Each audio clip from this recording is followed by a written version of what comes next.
already prone to leverage their time and investment of self for.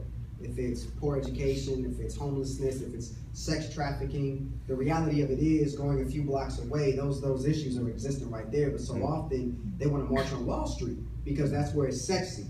So you got to take away the romanticizing of the city and hit them in the face with the realistic components of the city. And say, just like in our missiology, it's not just across the sea, it's across the street. So helping Christian hipsters understand, go to barbershops that are not in your specific section. Like go 5 blocks away. You get the same haircut over a predominantly ethnic minority barbershop. Leverage your money over here, specifically churches. Like that's community transformation. Is that gentrification doesn't have to be a bad thing. It is when we're disproportioning people to move out because we're pushing them out. It's almost like a manifest destiny all over again. Where people under the auspice of God and theological convictions are saying, God has given us this land, you got to get out. And being Mexican American, I mean, I'm standing in a state where that happened. And so it's that component of the tension of how can we not repeat it, but how can we leverage it with the gospel?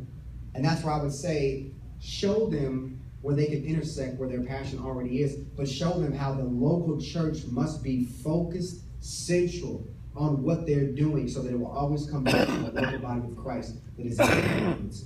That would just get the conversation going, and then it can contextualize. Because, like, as you know, in New York, Brooklyn, like when I got off the train in Brooklyn, I came up to the surface, I didn't know where I was.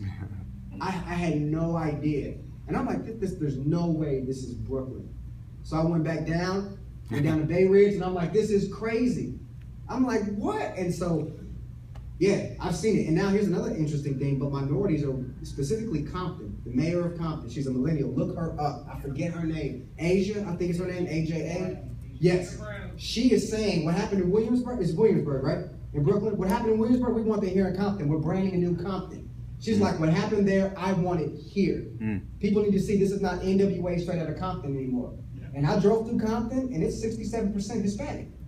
I didn't see one African American. I'm driving through Compton and Watts, and I'm like, this is crazy.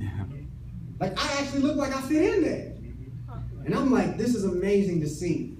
And so all those changes, if we can help them see what the next curve of demographic shift is going to look like, then we can help them leverage by focusing on the center issues and rooting in the local church for longevity, no matter what the community transitions. If that church is there, being mobilized for gospel-centeredness, man, to God be the glory.